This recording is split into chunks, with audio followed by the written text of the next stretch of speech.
안녕하십니까. 반갑습니다. 2019년 지방직 사회, 공무원 사회 강의를 맡은 기출문제 해설을 맡은 김석 선생입니다. 지금부터 저랑 기출문제를 잘 한번 보셨으면 좋겠는데 아마 이 기출을 보시는 분들은 대부분 앞으로 시험을 보실 분들이겠죠. 제 강의를 잘 들으시고 잘 참고하셔서 앞으로 시험에 많이 도움이 되시기를 바랍니다. 그럼 지금부터 시작해 보겠습니다.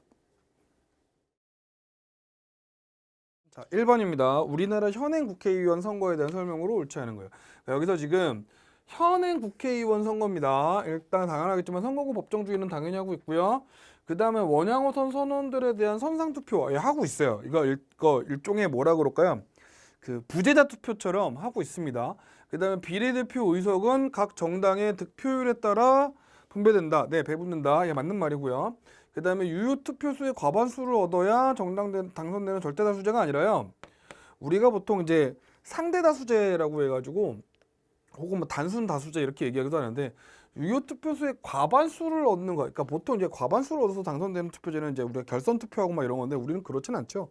그러니까 이게 틀렸습니다. 답은 1번의 답은 4번이에요. 자, 2번.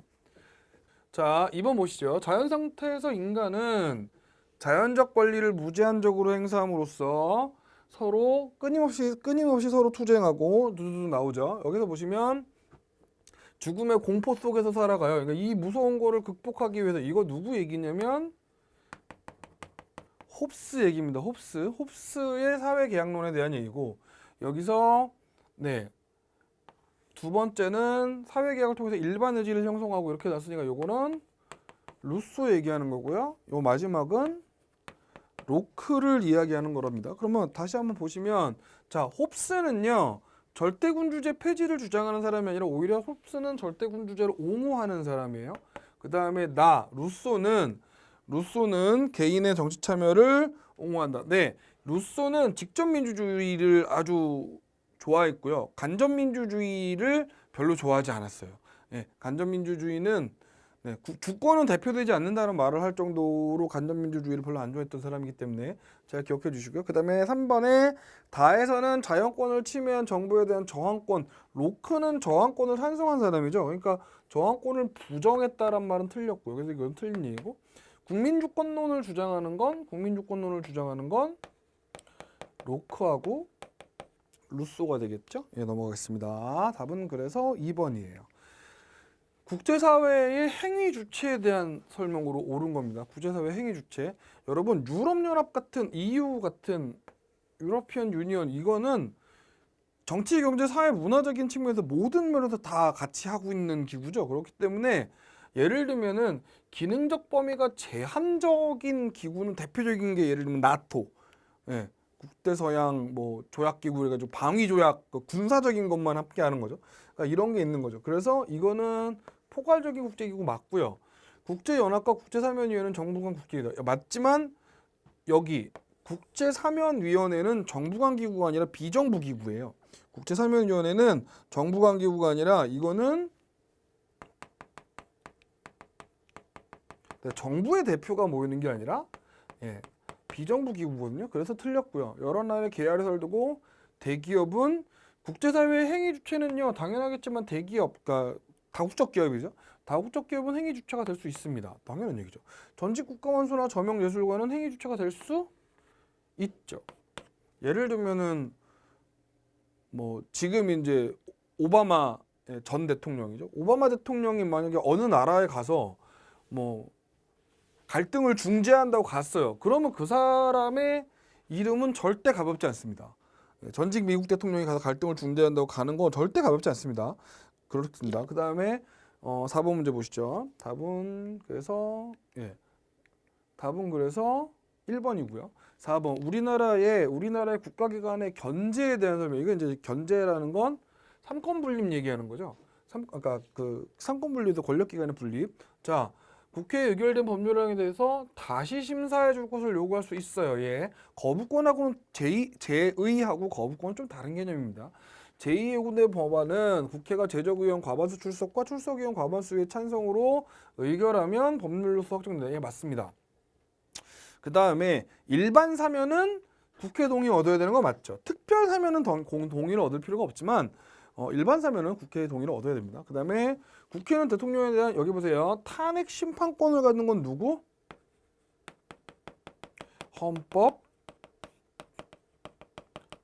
헌법재판소가 탄핵 심판권을 갖습니다. 국회는 탄핵 심판권이 없어요. 예, 탄핵 심판권은 헌법재판소가 갖는다는 거 잘 기억을 해주셨으면 합니다. 자, 답은 그래서 네, 4번이 되겠습니다. 4번의 답은 4번입니다. 그 다음에 여기 보시죠. 5번 우리나라 헌법의 기본 원리 중 국제평화주의에 대한 설명으로 옳지 않은 거. 국제평화주의. 자, 여기서는 딱 틀린 게 여기 2번이요. 예, 일체 모든 전쟁을 부인하는 게 아니라 침략 전쟁을 부인하는 거죠. 그러니까 여러분 그럼 다른 나라가 쳐들어오면 가만히 있어요? 모든 전쟁을 부인한다 그러면 그것도 부인하고 뭐 다른 나라가 쳐들어온 거 막지도 말고 가만히 있냐고. 그건 말이 안 되는 거죠. 그렇죠? 나머지는 다 맞는 얘기라서요. 답은 2번이 되겠습니다. 이거는 뭐 되게 뻔한 거라서 넘어갈게요. 자, 6번 문제 보시죠. 자, 여기 보시죠. 갑과 을이 혼인을 하고 두 명의 자녀를 낳아 살던 중 갑이 다른 여성과 부정한 관계를 맺고 을의 부모에게 심히 부당한 대우를 했어요. 지금 이제 흔히 말해서 이 갑이라는 사람이 부정한 관계를 맺고 부모에게 심히 부당한 대우를 했으니까 일단 정조의 의무 위반했고 뭐 유책 사유가 생긴 거죠 지금. 그죠?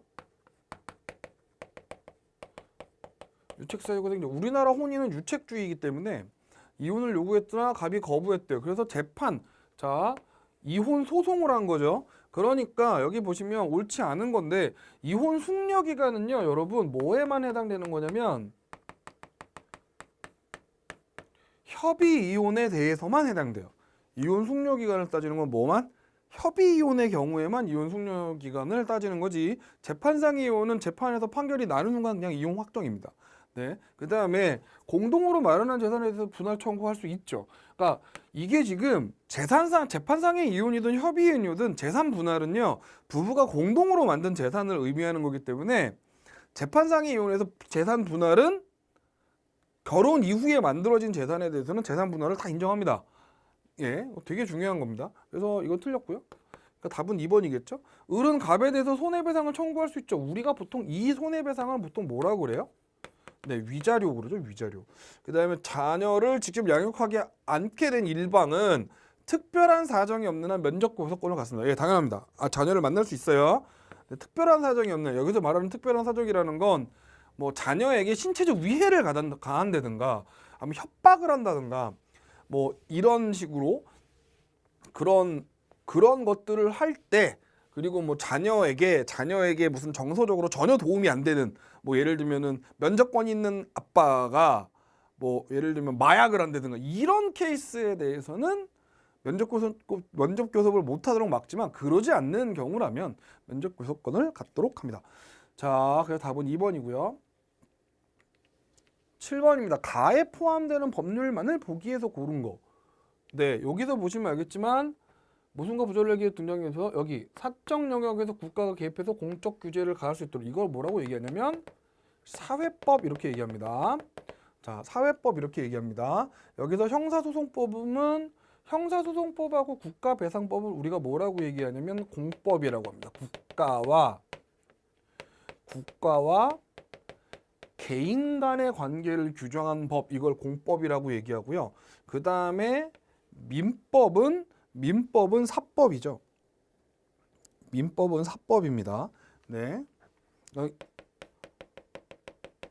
사법, 이거는 개인 대 개인의 관계를 규정한 법이죠. 그래서 지금 여기 보시면 근로기준법하고 독점규제 및 공정거래에 대한 법률, 소비자기본법, 이 세 가지가 사회법에 해당되는 겁니다. 사실은 뭐 이거 다 따질 필요는 없지만 말이죠. 답은 니은, 디귿, 미음이 되겠네요. 답은 3번인가요? 네, 그렇습니다. 자, 8번 보시죠. 다음 자료에 대한 설명으로 옳은 겁니다. 여기서 보시면, 자, 여기 보세요. 지금 뭐 하고 있어요? 위헌 법률 심판을 제청하는 것을 뭐 하고 있어요? 신청서를 낸 거죠. 이거 신청서는 개인이 내는 거예요. 그런데 중요한 건 위헌 법률 심판을 제청했어요. 어디다가요? 지방법원에다가 해달라고 한 거예요. 그러면 자 여기 보세요. 여기 보세요.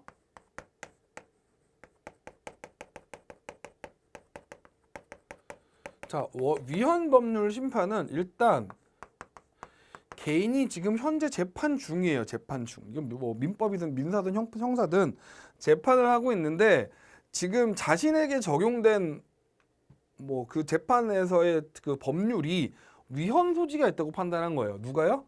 재판 당사자가요. 이건 원고든 피고든 상관없어요. 재판 당사자가 지금 위헌이라고 생각을 한 거예요. 그래서 법원에 위헌 법률 심판을 신청을 해요. 그러면 법원이 어디다가 헌법재판소에다가 이 위헌 법률 심판 제청을 합니다. 그러면 헌재는 그거 가지고 이제 합헌이니 위헌이니 결정을 내는 거죠. 만약에 합헌이 나오면 이 재판 당사자에게 규정되던 범죄에 대한 법률은 효력을 상실하기 때문에 이 사람은 재판에서 굉장히 유리한 포지션에 취하게 될 것이고, 합헌이라면 되게 불리한 포지션에 취하겠죠. 위헌이라 그러면 법률이 없어진 거기 때문에 이 재판 당사자는 굉장히 유리한 포지션을 갖게 될 겁니다. 자, 그런데 만약에 그러니까 이거는 법원이 오케이 했을 때고, 법원이 이 재판 당사자의 위헌 법률 심판 위헌 법률 심판 제청을 이유 없다, 너 이거 말도 안 된다 그래서 기각을 하는 케이스가 있어요. 잘라버렸어요. 기각을 하는 경우에 그러니까 노한 거죠. 노한 경우에는 이 재판 당사자가 다이렉트로 현재 헌법재판소에다가 신청을 할 수가 있습니다. 이 기각된 경우에 한해서 그걸 우리가 뭐라고 얘기하냐면 위헌법률 심판 제청형 이렇게 위헌심사형 헌법소원 재판을 하는 거죠. 그러니까 신청받은 기관에서 위헌법률 심판하는 게, 위헌법률 심판은 누가 해요? 헌법재판소에서 한다니까요. 신청이 기각될 경우 홍길동은 헌법재판소에 위헌심사형 헌법소원을 소원 심판을 제기할 수 있어요. 예, 이거 맞고요. 신청을 받은 기관의 위헌 제청에 의해, 위헌법률 심판 제청에 의해 땡땡법 땡땡조 땡땡항은 잠정적으로 효력을 상실하는 게 아니라 신청받은 기관이 하는 게 아니라요. 심판 제청을 하면 그 효력을 상실하는 게 아니라 일단 그 재판은 잠깐 스톱이 되겠죠. 재판은 스톱이 돼요. 왜냐하면은 그 위헌법률 심판을 제청한 법률이 그 재판의 핵심 쟁점 법안일 수도 있기 때문에 재판은 잠깐 보류가 됩니다. 왜냐하면은 결과가 나올 때까지. 하지만 효력의 상실이나 이딴 건 다 누가 결정했을 때, 헌법재판소의 결정이 나야 효력이 없어지는 거예요. 잠정적이든 뭐든 간에요. 예, 상실하는 거 아닙니다. 홍길동은 권리구제형 헌법소원 아니죠? 예, 권리구제형 헌법소원은 누군가가 여러분의 기본권을 침해했을 때, 어떤 법률 조항이나 이런 것들이 개인의 기본권을 침해할 때 그 조항이 헌법에 위배된다고 해서 헌법재판소에 개인이 신청하는 권리구제형 헌법소원이라고 얘기합니다. 이걸 아닙니다. 넘어가죠. 답은 그래서 2번이요. 자, 9번입니다. 갑이 처한 상황에서 갑이 이용할 수 있는 제도. 여기서 보시면 지금 사기를 당해서 피해를 입었어요. 을이 지금 형사처벌을 받는다고 해서 배상받으려면 민사소송을 따로 해야 된대요. 그럴 때 하는 게 뭐냐면, 민사소송은 시간과 돈이 많이 들기 때문에 이런 경우 하는 게 배상명령제도죠. 그러니까 배상명령제도를 하면은 국가가 그 아주 복잡한 절차를 거치지 않고 간단한 절차로 할 수 있게 돼요. 범죄 피해자 구조제도는 이거 아시죠? 어떤 형사 범죄의 피해자, 예를 들면 우리 가족 중에 뭐 우리 아버지가 일을 하시는데 범죄자가 우리 아버지를 죽였어요. 그러면 당신 당연하겠지만 뭐 재판 이게 가족을 잃은 슬픔도 뭐 이런 거 있지만 당장 뭐가 와버려요. 경제적인 그런 위기가 와버리죠. 그렇잖아요. 잘 생각해 보세요. 그 범죄를 저지른 사람은 처벌을 받으면 그만이지만 남겨진 가족들은 어떻게 해요? 그러니까 거기에 대해서 배상을 청구하는 거예요. 그러면 그 범인이 범인이 바로 돈을 갚는 게 아니라 일단 국가가 뭘 해요? 범죄 피해자에게 그 뭐라 그럴까요? 위로금이나 이런 걸 지급해요. 그 다음에 그 국가가 지급한 돈을 누구한테 받는 거예요? 그 범죄자한테 나중에 따로 구상권을 청구해서 받는 겁니다. 이게 범죄 피해자 구조제도고요. 형사보상제도는 예를 들면 내가 어떤 형사적인 과정에서 예를 들면 무죄 판결이 나거나 아니면 불기소 처분이요. 재판이 성립을 안 되는 거죠. 불기소 처분이 났어요. 근데 내가 지금 뭐 예를 들면 경찰서나 이런데 구치소에 구금을 당한 상태였어요. 그런데 그러니까 당연히 재판을 하려면 구속 재판을 하면은 구금이 될 수도 있죠. 그런데 무죄 판결이 나거나 불기소 판결이 났을 때 내가 지금까지 뭐 한 거예요? 부당하게 갇혀 있었던 거잖아요. 부당하게 갇혀 있었던 거니까 그 부당하게 갇혀 있었던 것에 대해서 뭐 할 수 있도록 보상을 할 수 있도록 하는 게 형사보상제도고요. 국가배상제도는 아시다시피 공무원의 직무상 불법 행위에 대해서 국가가 배상 책임을 지는 거죠. 위법 행위에 대해서. 네, 답은 4번입니다. 넘어가겠습니다. 전전 10번입니다. 제시된 기본권에 대한 설명으로 옳은 것. 제시된 기본권에 대한 설명으로 옳은 것입니다. 모든 국민은 직업의 선택에 이거 자유권이죠. 그죠? 법률이 정한 바에 따라서 공모 담임권 이건 참정권이 하는 얘기하는 거고요. 네, 그 다음에 모든 국민은 법률이 정하는 바에 의하여 국가기관에 문서로 청원할 권리를 갖는다. 요거는 이제 청구권이죠. 옳은 겁니다. 가는 적극적인 개입을 통해서 실현되는 권리. 요걸 뭐라고 얘기하냐면 사회권이라고 얘기하는데 네, 자유권은 사회권이 아니니까 틀렸습니다. 나는 현대복지국가에서 헌법으로 비로소 등장한 거. 참정권은요. 참고로 현대복지국가에서 헌법에서 비로소 등장한 거는 역시 사회권을 얘기하는데 참정권은 사회권이 아니라 사회권이 아닙니다. 그러니까 이거는 네, 현대복지국가에서 등장한 게 아니죠. 이거는 시민혁명 때 등장한 거잖아요. 그 다음에 다 청구권입니다. 보장하기 위한 수단적 권리. 이게 맞죠. 그 다음에 어떠한 경우에도 제한할 수 없는 게 아니라 예를 들면 우리나라 헌법에서는 개인의 권리를 국가의 안전보장이나 사회 질서 유지, 그 다음에 공공의 복리를 위해서 제한할 수 있는 경우가 있어요. 물론 굉장히 복잡한 절차를 거쳐서 제한하게끔 돼 있죠. 그러니까 답은 3번이고요. 11번. 한 사회 구성은 대부분이 누리는 문화. 이걸 우리가 뭐라고 얘기하냐면 전체 문화 이렇게 얘기합니다. 한 사회 구성원 대부분이 누리는 문화를 뭐라고요? 전체 문화. 그 다음에 일부 구성원이 공유하는 문화를 우리가 뭐라고 얘기하냐면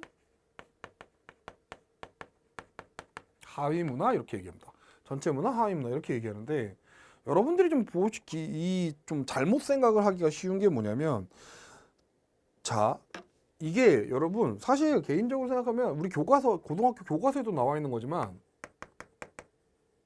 여러분 전체 문화는 모든 문화를 다 모은 게 아니에요. 토탈 합의 개념이 아닙니다. 이거 되게 조심하셔야 돼요. 전체 문화는 그냥 다수의 구성원들이 누리는 문화, 이게 전체 문화인 거예요. 그러니까 모든 국민이 누리는 문화라기보다는. 그래서 크게 두 가지로 구분을 할 수 있어요. 하나는 뭐냐면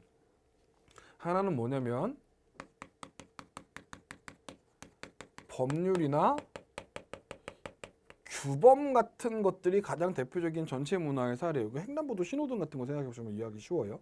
그 다음에 예를 들면 어떤 유행 같은 거, 과거에 뭐였는데 하위 문화였는데 뭘 타고 유행을 타고 전체 문화가 되는 경우가 있어요. 당연하지만 유행이 끝나면 다시 돌아가는 거죠. 그러니까 전체 문화는 이런 걸 얘기합니다. 자, 그러니까요. 전체 문화는 존재하는 하위 문화의 총합이다. 이건 당연히 틀린 얘기입니다. 토탈이 아니라니까. 다 더한 거 아니에요. 그 다음에 하위 문화는 문화의 다양성을 저해하는 게 아니라 오히려 높이게 되죠. 네, 그래서 아니고요. 그 다음에 사회 변화에 따라 하위 문화는 전체 문화가 되기도 한다. 하위 문화는 전체 문화가 되기도 한다. 네, 아까 전에 했지만 유행을 타는 경우에 하위 문화가 전체 문화가 되기도 합니다. 그러니까 이건 맞는 얘기고요. B는 A가 추구하는 가치와 다른 가치를 추구하기도 한다. 네, 하위 문화는 A가 추구하는 가치랑은 전혀 다른 가치를 추구하기도 해요. 그러니까 가장 대표적인 게 반문화 같은 케이스인데 반문화는 하위 문화에 소속되긴 하지만 전체 문화에 대해서 반대하는 애들이고 예를 들면 저기 오토바이 타고 다니시는 우리 폭주 오빠들. 그러니까 그들끼리 문화니까 하위 문화인데 예를 들면은 뭐 횡단보도 시도나 이런 거 다 어기고 다니죠. 중앙선 침범하고. 뭐 한 거예요? 네. 규범에 대한 가치, 전체 문화의 가치와 다른 가치를 추구하는 케이스입니다. 그래서 답은 디귿하고 리을이 되겠네요. 자, 넘어가죠. 그 다음에 12번입니다. 우리나라 사회보장제도의 유형을 구분한 거래요. 자, 여기 보십시다. 일단 보시면 A는 금전적 지원을 안 한다 그랬으니까 A는 사회 서비스를 얘기하고요. 강제가입 아니라 그랬으니까 B는 공공부조고요. B는 공공부조고요. C는요? 남은 거 하나밖에 없으니까 사회보험이 되겠네요. 그러면 보실까요? A제도는 상담, 재활, 돌봄 등을 통해서 국민의 삶의 질이 향상되도록 지원한다. 맞는 얘기입니다. 맞는 얘기고 그 다음에 B제도는 공공부조죠. C제도에 비해서 수혜자 대상 범위가 적어요. 예, 당연하죠. 그 다음에 C제도는 B제도에 비해 소득 분배 효과가 적다. 예, 이것도 맞는 얘기입니다. 그러니까 둘 다 소득 분배 효과는 있어요. 그렇지만 누가 더 커요? 공공부조의 소득 분배 효과가 더 크죠. 예. 그다음에 C제도는 국가와 지방자치단체가 비용을 전액 부담한다. C제도 사회보험이잖아요. 보험은 국가나 지방자치단체가 전액 부담하지 않고요. 전액 부담하는 건 C제도가 아니라 공공부조인 B제도가 전액 부담을 하는 겁니다. 그러니까 답은 틀린 건 4번이 되겠어요. 자, 오케이. 그 다음 문제요. 13번. 다음 표는 사회 변동에 따른 사회 A에서 C의 사회의 특징이에요. 자, 여기서 여러분 딱 하나만 보시면 돼요. 구분하는 거 제일 쉬운 거. 뭐요? 가정과 일터의 결합 정도. 제일 결합 정도가 높은 얘가 농업사회고요. 그 다음이 정보사회고요. 맨 마지막에 제일 결합 정도가 낮은 게 산업사회. 요건 암기하셔야 돼요. 암기하시는 게 좋아요. 자, 그러면 네. 암기하셔야 돼요. 그럼 바로 문제 보죠. A는 산업사회죠. 산업사회는 노동과 자본력이, B는 농업사회니까 토지와 노동력이 생산해 주십니다. 여기 보세요. 산업사회는 뭐가 중요하냐면 공장이요. 농업사회는 땅이요. 땅이 자본이에요. 그러니까 1번은 맞는 말입니다. 그 다음에 2번 산업에서 제조업이 차지하는 비중이 제일 높은 건 A죠. 그 다음에 C요. 정보사회가 됐다고 물건 만드는 게 없어지는 건 아니니까요. 농업사회가 제일 작습니다. 그러니까 2번 같은 경우에는 A, C, B 순이에요. 이렇게 되는 거예요. 그 다음에 인간관계에서 면대면 접촉이 차지하는 비중은 농업이 제일 높죠. 그 다음에 산업이고, 그러니까 면대면은 B, A, C 순이에요. 정보사회는 인터넷 보고 뭐 이러면서 하니까 면대면을 안 하고도 살 수 있는 세상이 됐죠. 가는 다품종 소량 생산, 여기는 소품종 대량 생산이고요. 여기가 다품종 소량 생산이 되겠죠. 그래서 틀렸습니다. 답은 1번이에요. 자, 14번으로 넘어가시죠. 14번 사회문화 현상의 연구 방법입니다. 여기 보세요. 연구 방법 나오면 뭐예요? 실증적 연구 방법하고 해석적 연구 방법 물어보는 거로 말씀드렸죠. 그죠? 여기 보시면 여기서 포인트는 뭐냐면 경향성이나 이론, 즉 법칙을 발견하는 거니까 가는 실증적 연구 방식이 되는 거고 양적 연구라고 하셔도 됩니다. 나는 행위자의 의미와 동기를 파악하는 거니까 나는 해석적 연구 방법이 되는 거예요. 그러니까 그 다음에 이제 보시면 되겠죠. 자, 비공식적 자료를 주로 활용하는 건 누구야? 해석적 연구입니다. 그 다음에 방법론적 이론론을 전제로 하는 건 실증적 연구예요. 그러니까 나면 틀렸죠? 그 다음에 다른 나보다 인간관계 설명이 유리하다. 인간관계가 아니라 인과관계니까요. 원인 결과의 관계죠. 예, 이 말 맞습니다. 그 다음에 나는 나보다 개념의 조작적 정의를 중시하는 건 실증적 연구의 특징이라서 틀렸습니다. 답은 그래서 3번입니다. 3번입니다. 자, 짠 15번입니다. 일탈행동의 원인에 대한 이론이래요. 일탈행동의 원인에 대한 이론입니다. 자, 한번 보실까요? 어떤 사람의 행동에 다른 사람의 나쁜 사람이라고 규정하고 나쁜 사람이라고 규정하고 부정한 시선으로 뭘 본대요. 요거 낙인 이론 얘기하는 거죠. 그죠? 여기 보시면 뭐야? 요거 문화적 목표와 이를 달성하기 위한 합법적 수단의 괴리 뭐야? 아노미 이론이죠. 누구의? 네, 머튼의 아노미 이론 얘기하는 겁니다. 그 다음에 교도소에 수감된 사람들은 범죄를 저지르고 두두두두두 이건 뭐야? 차별규제 이론 얘기하는 거죠. 차별규제 이론. 자, 그러면 보기를 보실까요? 자, 가는 일탈행동의 상대성을 강조한다. 네, 낙인 이론은 일탈행동의 상대성을 강조하는 입장 맞습니다. 네, 미시적인 입장의 특징이죠. 미시적인 관점들의 특징이 상대성을 강조하는 거죠. 그 다음에 가는 거시적 관점, 나는 기능론이죠. 이건 다 틀렸어요. 그 다음에 3번 다는 개인의 욕구 행동을 조절하는 기준이 자, 요거에서 자 여기 보세요. 욕구와 행동을 조정하는 기준이 되는 여기 지배적 규율이 없기 때문에 일탈이 생기는 건 요건 아노미 이론인데 누구 거? 네, 에밀 디르켐의 아노미 이론입니다. 우리 여기서 나온 아노미 이론은 머튼 거밖에 없죠. 그러니까 아니에요. 자, 4번 가와 나는 다에 비해서 일탈 행동이 가와 나는 다에 비해 네, 일탈 행동이 어떠한 과정으로 돼서 학습되고 반복되는지 여기 보세요. 학습되고 반복되는 건 뭐 얘기하는 거예요? 차별규제 이론이니까 나는 다에 비해서가 아니라 바뀌어야죠. 다른 가나에 비해 이렇게 얘기해야 되는 겁니다. 그러니까 답은 1번이 되겠습니다. 자, 가격 탄력성에 대한 설명으로 오ril치 않은 거예요. 가격 탄력성입니다. 수요와 공급의 가격 탄력성이 있습니다만 일반적으로 여러분한테 잘 내진 않아서 자, 수요의 가격 탄력성이 0이면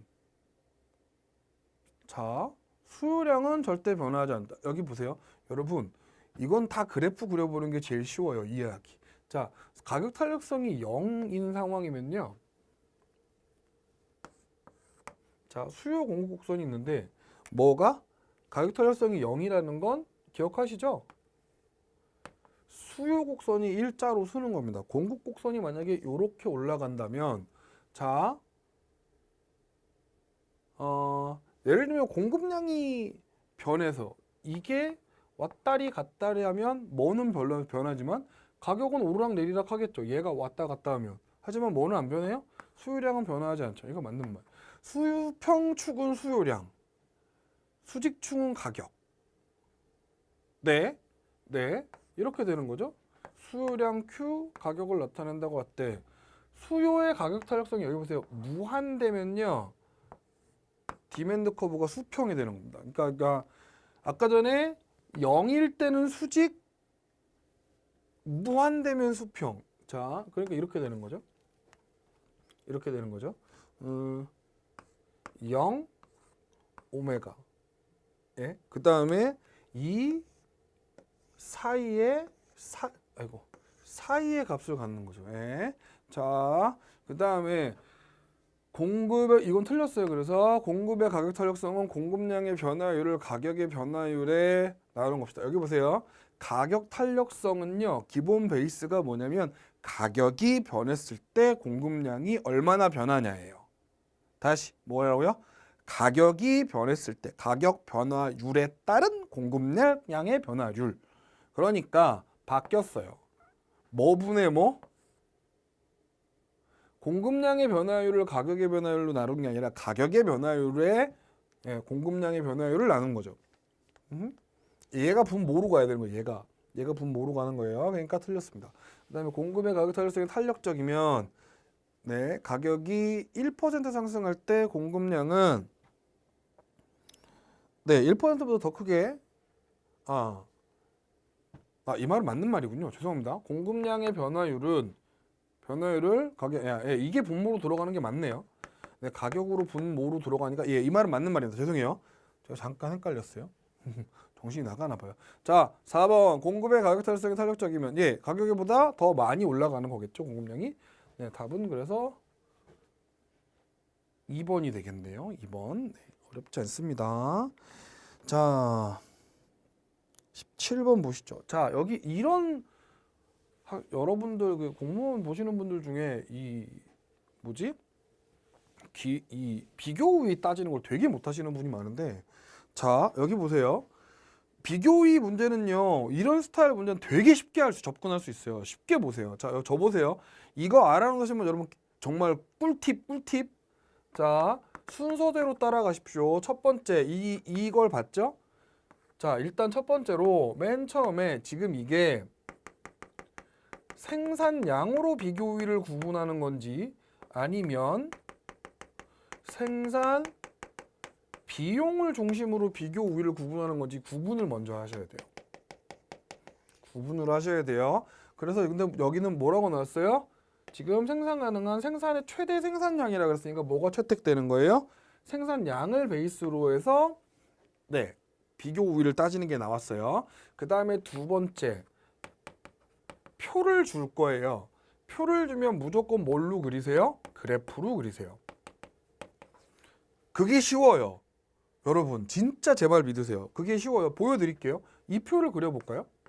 자, 지금 x제고요. y제예요. 갑국 몇 개? 네, 100개. 100개. 그죠? x제입니다. 을국은요? 90개요. 이게 갑국이고 요게 을국입니다. 자, 그러면 y제는요. 갑국이 몇 개? 80개고요. 을국이 60개요. 그럼 이어볼까요? 을국이 이렇게 되고요. 갑국이 이렇게 되는 거죠. 자, 얘가 누구고요? 을이고요. 갑이고요. 자, 여기까지 하셨으면 다 한 거예요. 그 다음 뭐 하냐면 기울기를 구하세요. 자, 기울기는 쉬워요. 밑변분의 높이. 뭐라고? 밑변분의 높이. 밑변분의 높이. 이건 여러분 수학을 진짜 못하는 저 같은 바보, 수학 바보도 할 수 있는 밑변분의 높이. 그러니까 이 각도 얼마야? 9분의 6이니까 네, 3분의 2죠. 역도 구하세요. 이거는 반대로 뒤집으면 되니까 얘는 2분의 3이죠. 2분의 3이죠. 여긴 얼마예요? 100분의 80이니까 5분의 4가 되겠네요. 자, 기울기 구했죠. 그래프로 해서 기울기 구했어요. 이 팁대로 하시면 여러분 진짜 쉽게 접근할 수 있어요. 그 다음에 네 번째, 기울기가 작은 쪽이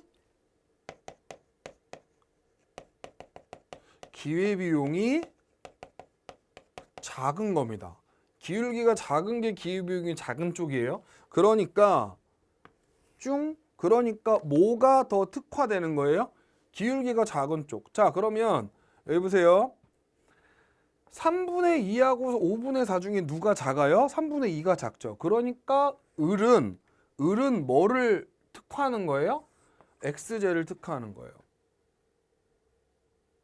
쉬워요. 3분의 2하고 5분의 4 중에 누가 작아요? 3분의 2가 작잖아. 0.6이고 0.8인데 그러니까 x제는 을이 먹는 거예요. 작은 쪽이. 기울기가 작은 쪽이 뭐 하는 거예요? 기회비용이 작은 거예요. 효율적인 거죠. 그러니까 나머지 상대적으로 여긴 2분의 3이고 여기는 4분의 5죠. 역수로 바꿔주면 되니까요. 그러면 누가 작아요? 값이 작죠. 2분의 3이면 1.55, 여기는 1.25인데 그러니까 값은 뭐에 특화? y제에 특화하는 거예요. 이해가시죠? 그 다음에 마지막 교역 조건. 자, 교역 조건 물어보는 거. 교역 조건은 어떻게 따지냐면 쉬워요. 여기 아까 전에 이 기울기 구해놨던 거 있죠. 작은 거 큰 거 순으로 놓으세요. 자, x제는요. x제 한 개를 작은 거 큰 거 순으로 놓으라 그랬어요. 여기에 작죠? 3분의 2에 얼마요? 5분의 4요. 그러니까 이거는 뭐요? 둘 다 y제예요. 그러니까 x제 한 개를 y제 몇 개에서 3분의 2개에서 5분의 4개 사이의 값으로 바꾸는 거예요. 그러니까 예를 들면 여기 3번 보기에 보시면 15분의 11 나왔죠. 15분의 11. 자, 15분의 11이 될까요? 안 될까요? 되겠죠. 15분의 11이면 뭐보단 조금 커요? 3분의 2면 15분의 10일 거 아니에요. 그죠? 15분의 10. 15분의 10보다는 좀 크니까 됐죠. 5분의 4보다는 0.8보다는 작죠. 그죠? 그러니까 이 15분의 10으로 뭘 할 수 있어요? 자, x제 한 개를 y제로 바꾸는 애들은 을국입니다. 을은 x제에 올이 나니까. 그러니까 을국은 요 조건이면 거래를 하는 거예요. 당연하겠지만 이 조건이면 x 갑국도 거래를 하겠지. 그러니까 답은 3번이 되는 거예요. 자, 다시. 자, 어떻게? 구분하세요. 표 그리세요. 그래프 그리세요. 기울기 구한 다음에 기울기가 작은 게 기회비용이고, 그래서 기울기가 작은 쪽으로 특화하는 거예요. 그 다음에 뭐예요? 교육 조건 구하세요. 교육 조건은 뭐 기회비용 구해놓은 거를 작은 거 큰 거 순으로 한 다음에 x제 한 개 떼어놓으면 되는 거예요. 물론 여기서 y제 한 개 이렇게 하면 뭐 하면 돼요? 역수로 가면 되죠. 4분의 5개에서 2분의 3개로요. x제 4분의 5개에서 y제 2분의 3개만큼 y제 한 개랑 바꾸는 거예요. 이게 제일 쉽습니다. 여러분 제일 쉬워요. 이거 배우고서 이 기회비용 계산하는 그 비교우위 계산하는 거 어렵다는 학생 저 한 명도 못 봤거든요. 자, x제 생산에 대한 기회비용은 잘 보세요. 을이 얼마고요? x제 한 개에 대해서 기회비용은 y제 몇 개? 을이 3분의 2개, x제 앞국이 5분의 4. 을이 각국보다 작죠? 틀렸어요. 그죠? 그 다음에 두 제와 생산 모두 두 개의 비교 우위를 갖는다. 여러분, 제와 두 개를 생산했는데 둘 다 비교 우위를 갖는 케이스는 없어요. 제로. 그런 일은 나타나지 않아요. 그 다음에 3번이 맞는 거고, 양국이 비교 우위를 가진 제를 특화할 경우 갑국은 y제를, 을국은 x제를 각각 생산하니까 틀렸죠. 다시 제대로 기억 안 나시는 분은 제가 이거 설명한 거 다시 백 돌려가지고 다시 한번 보세요. 이건 여러분 경제 파트에서 비교 우위 구하는 건요 킬러 선지, 킬러 문항 무조건 나와요. 왜냐면 학생들이 어려워하거든요. 여러분들이 어려워하고 힘들어하는 문제라서 이건 무조건 나와요. 그 공무원 문제, 사회 문제에서 여러분 제일 문제가 뭐냐면 시간이 많이 걸리거든요. 이 17번 문제 같은 경우에는 정말 시간 잡아먹는 대마왕이죠. 그런데 방금 말씀드렸지만 이렇게 푸시면 완전히 쉽게 3분 안에 풉니다. 교역 조건 구하는 것까지 해서 2분 컷입니다. 2분 컷. 2분 컷이에요. 진짜 농담 아니라. 빨리 하는 애들은 거의 1분 컷에 끊습니다. 아시겠죠? 보통 이거 아니었으면 진짜 한 5분쯤 고민할지도 모르는 문제 1분 컷에 끊게 만든 건 어마어마한 거죠. 자, 18번이요. 하나의 제야만 생산하는 국가의 실질 GDP와 명목 GDP가 났어요. 여러분, 실질 GDP하고 명목 GDP 두 개가 나왔으면 무조건 물가 관련 문항이에요. 자, 심지어 보기 쉽게 이것도 해줬잖아요. 그럼 뭐 구하라는 얘기예요? 디플레이터 구하라는 얘기죠.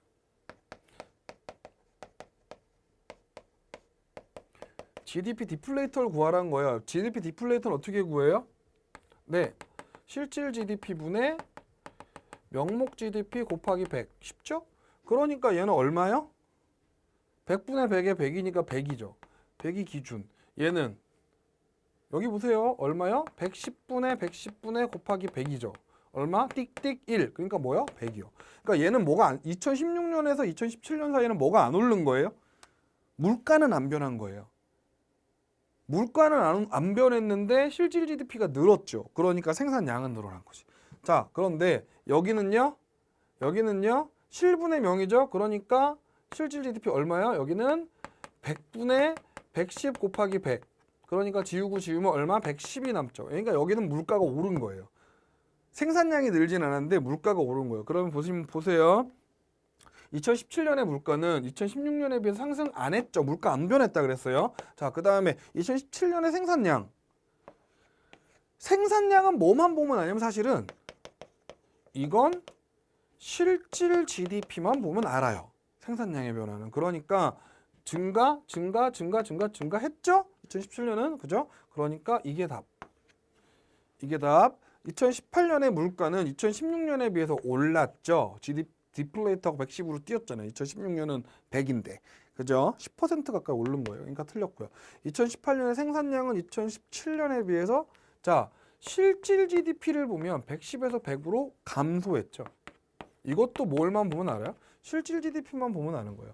자, 어려운 문제는 아닌데 여러분들이 이렇게 경제 관련 문항들은 쫄아서 틀리는 게 많아가지고 네, 잘 기억해 주셨으면 합니다. 19번 보시죠.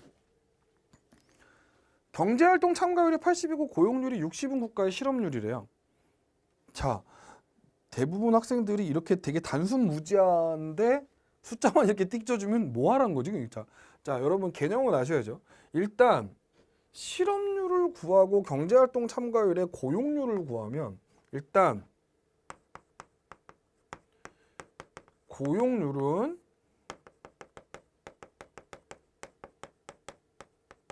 생산 가능 인구분의 취업률 곱하기 100, 취업한 인구 곱하기 100 이게 고용률이에요. 그 다음에 경제활동 참가율은요. 그냥 귀찮으니까 이렇게 하고 갈게요. 경제활동 참가율은 뭐야? 어떻게? 경제활동자는 생산 가능 인구분의 경제활동 참가 인구 곱하기 100이에요. 이해가세요? 둘 다 겹치는 건 뭐예요? 생산 가능 인구예요. 그러면 예를 들면 생산 가능 인구를 100이라고 해봅시다. 그러면 이렇게 계산이 되는 거죠. 100분의 고용률이 60이니까 이렇게 되는 거죠. 취업자 수는 60. 자, 그러면 80이니까요. 80%가 나와야 돼요. 그러면 뭐 경제활동 참가 인구는 얼마요? 80이 되는 거죠. 그러면 자, 실업률은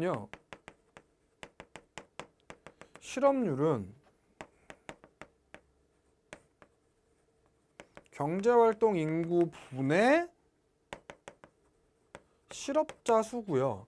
경제활동 인구는 취업자 더하기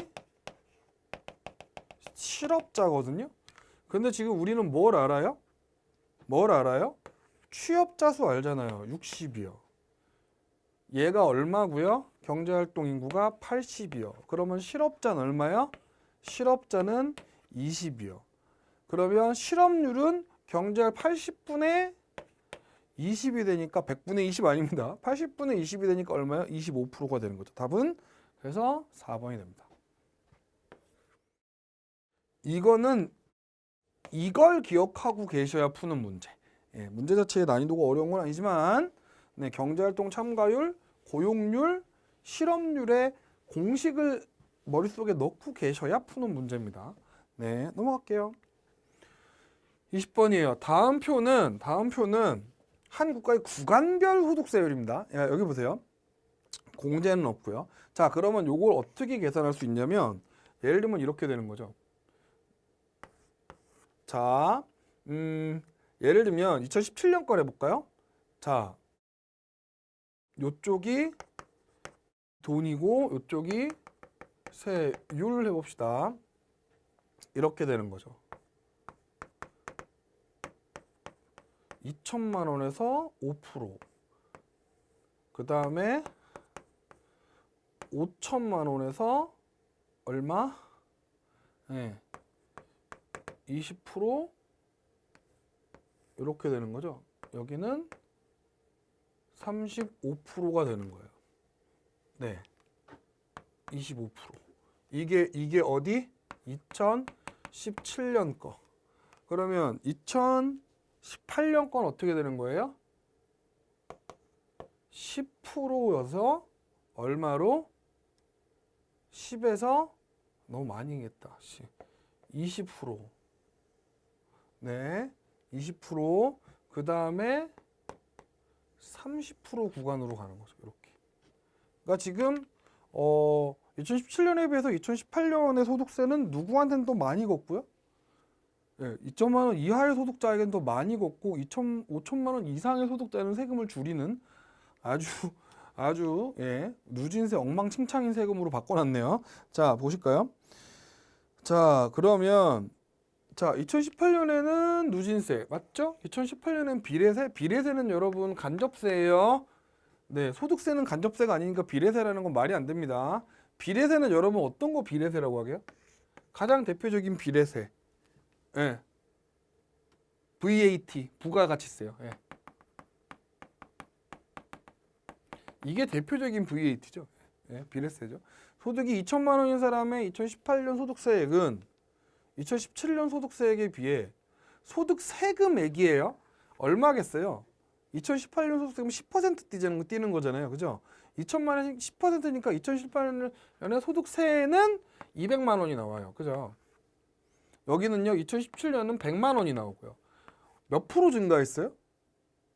아니, 세율은 5% 늘은 게 맞는데 소득세액이잖아요. 세금액은 100% 늘었지. 배가 늘었잖아요. 그러니까 이건 틀린 거예요. 그 다음에 연간 소득이 3천만 원인 사람, 3천만 원인 사람은 2천만 원에 비해서 2017년에 비해서 소득세액이 늘겠죠, 당연히. 왜냐하면 3천만 원이면 2구간인데 여기가 늘었잖아요. 많이 늘었잖아. 그러니까 소득액이 늘겠죠. 연간 소득이 6천만 원인 사람의 2018년 소득세 그냥 6천만 원이면요. 일단 구간을 끌어야죠. 어디서? 2천만 원까지 한 템포, 5천만 원까지 한 템포 그 이상. 그러니까 2천만 원까지는 얼마? 10%니까 200이죠. 예. 2018년 200이에요. 5천만 원까지는 얼마? 3천만 원인데 세율이 20%였죠. 20%. 3천만 원에 20%니까 600이요. 그 다음에 여기 6천에서는 30% 끊었죠. 6천에서는 5천만 원 이상은 30%니까요. 1천만 원은 30%니까 300만 원을 더 내는 거예요. 그러니까 얼마요? 1,100만 원이 2018년에 연소득 6천만 원인 사람의 세금이에요. 그러면 200만 원인 사람, 자, 연간 소득이 2천만 원인 사람은 얼마? 세금액 200만 원이죠. 끝. 3배? 무슨 소리예요? 5배가 넘죠? 5배가 넘죠? 자, 오케이. 그러니까 답은 네, 3번이 되겠군요. 자, 오케이. 이렇게 됩니다. 자, 세금 계산은 오히려 뭐 이 정도면 쉽죠? 자, 저기 어떤 여러분들이 제가 맨날 이렇게 하고서 문제 풀고서 이러면 이 정도면 쉽죠? 그러니까 항의하신 분들도 계시던데 예, 이게 죄송합니다. 이게 되게 습관처럼 제 입장에서 선생님 입장에서 그래요.